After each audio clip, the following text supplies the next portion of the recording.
దళితులందరూ నా బంధువులే, దళితులందరూ నాకు దగ్గర వాళ్ళే, నా వాళ్ళే. నేను ధైర్యంగా చెప్తా ఉన్నాను, దళితుల కోసం నేను ఉన్నాను, దళితుల కోసం పోరాడతాను, దళితులకు తోడుగా నేను ఉంటాను. చంద్రబాబు నాయుడు ఒకవేళ దళితులు మీ వాళ్ళని అనే గట్టిగా అయితే అవును, దళితులు మా వాళ్ళే అని చెప్పి కూడా గట్టిగా చెప్తా ఉన్నాను. ఇక్కడ దళితులు పేదవాడు మోస్ట్ ఇంపార్టెంట్ థింగ్ చేయాల్సింది ఏంటంటే పేదవానికి ఎవడు తోడుగా ఉన్నాడు అనేది ఫస్ట్ ఆలోచన చేయమని అడుగుతా ఉన్నా. జరిగిన అన్ని ఘటనల్లో కూడా ఎవరికి తోడుగా ఉన్నాడని అడుగుతా ఉన్నా. జరిగిన ప్రతి ఘటనలో కూడా జరగాల్సింది ఏంది, చేయాల్సింది ఏందని అడుగుతా ఉన్నా. ప్రభుత్వం ముందుకు వచ్చి స్పందించి మేము తోడుగా ఉన్నాం పేదవాడికి అని చెప్పి చెప్పాల్సింది పోయి, ఇన్సిడెంట్ జరిగితే చేసిన వాడు తెలుగుదేశం వాడైతే వెంటనే వాడిని సపోర్ట్ చేసుకుంటూ వచ్చి ఇటువైపున వీళ్ళు ఇటువైపున ఈ పేదవాళ్ళు వైఎస్ఆర్సీపీ మనుషులని ఏం మాటలండి ఈ మాటలు? వాళ్ళలో ఇవన్నీ నువ్వు అంటే వైఎస్ఆర్ అంటే నాకు తోడుగా అంటే ఆ తల్లికి నేను తోడుగా నిలబడితే ఆ తల్లి మీద ఆ బాండాలు వేయడమేనా?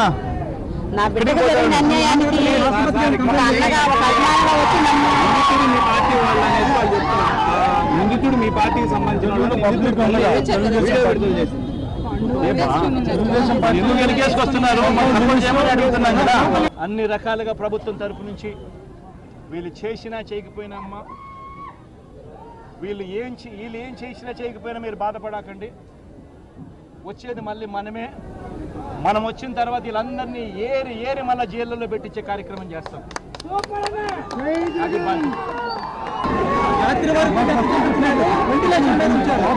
మీరు వస్తున్నారని ఏమన్నా డెప్పు చూపించారా, అరెస్ట్ చూపించారా? అతన్ని ఉదయం మధ్యాహ్నం అరెస్ట్ చేశారు, సాయంత్రానికి డెప్పు చూపించారు. అన్ని రకాల అనుమానాల మధ్య ఈ రోజు డాక్టర్లతో కలవడం జరిగింది, డాక్టర్లతో మాట్లాడడం జరిగింది. ఇప్పుడు ఇవన్నీ నేను చెప్పిన ఈ భాష, నేను చెప్పిన ఈ హైమెన్ రప్చర్, టేరు, బ్లీడింగ్, ఈ ప్రైవేట్ పార్ట్స్ వాళ్ళని ఇవన్నీ కూడా డాక్టర్లు చెప్పినట్వే. ఇవన్నీ కూడా పోస్ట్ మార్టం ఇవన్నీ కూడా అక్కడ హాస్పిటల్లోకి వెళ్ళి వాళ్ళని పరామర్శించినప్పుడు డెడ్ బాడీ చూస్తూ ఉన్నప్పుడు చెప్పిన మాటలు ఇవన్నీ.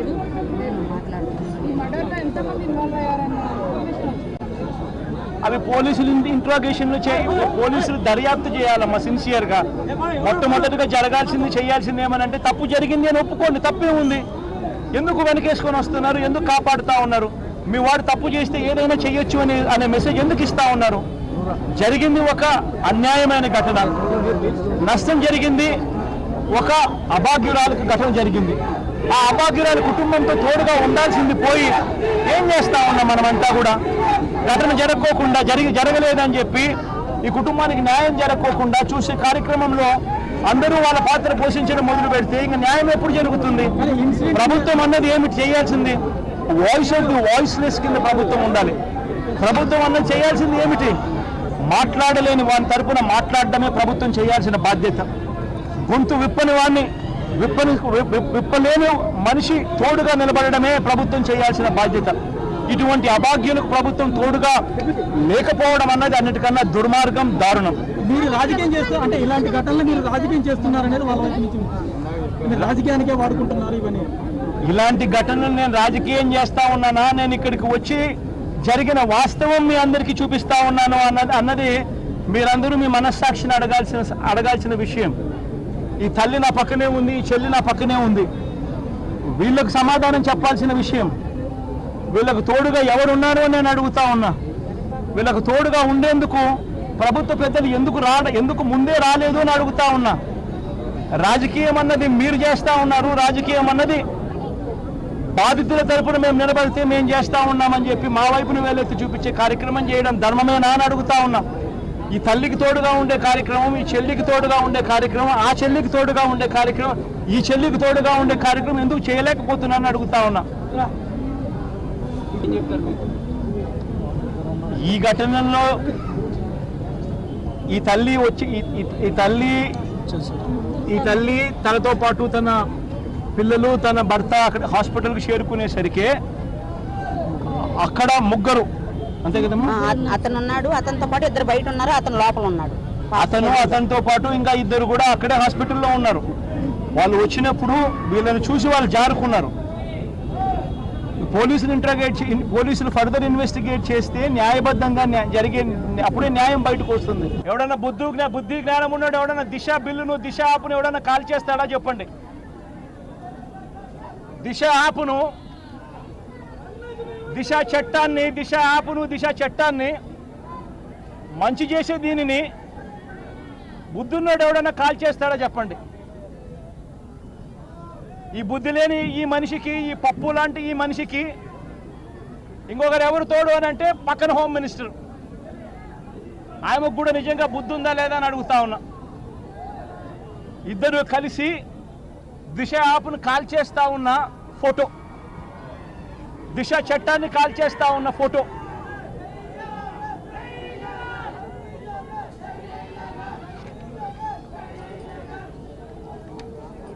ఇంతటి దారుణంగా వీళ్ళు ప్రవర్తించిన పరిస్థితులు, ఇంతటి దారుణంగా ఈరోజు రాష్ట్రంలో ఉన్న లా అండ్ ఆర్డర్ పరిస్థితి.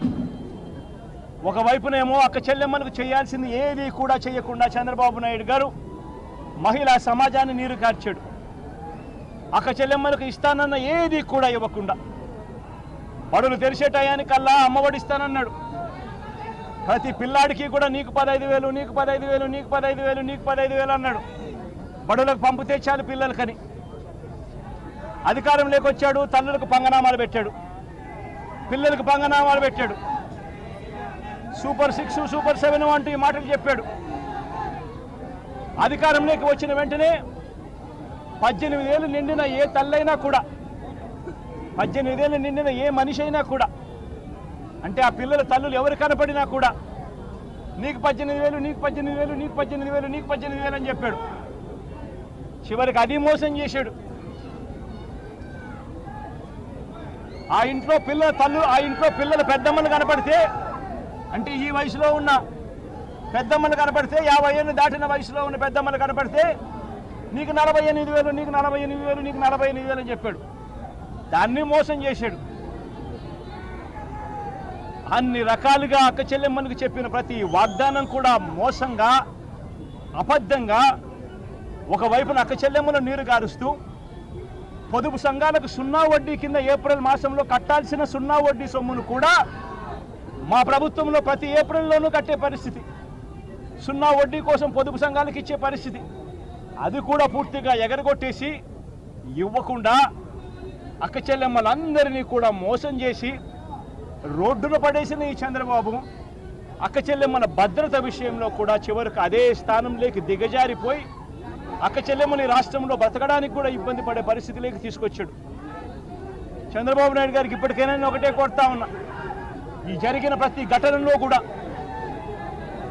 ప్రభుత్వం తరపు నుంచి మొట్టమొదటిగా క్షమాపణ చెప్పండి.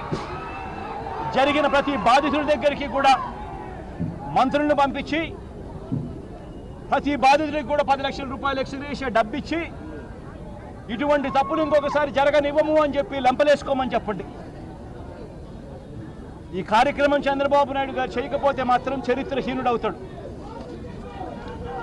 ఈ జరిగిన ఈ ఘటనల్లో జరిగిన ఈ 6 ఘటనలలో,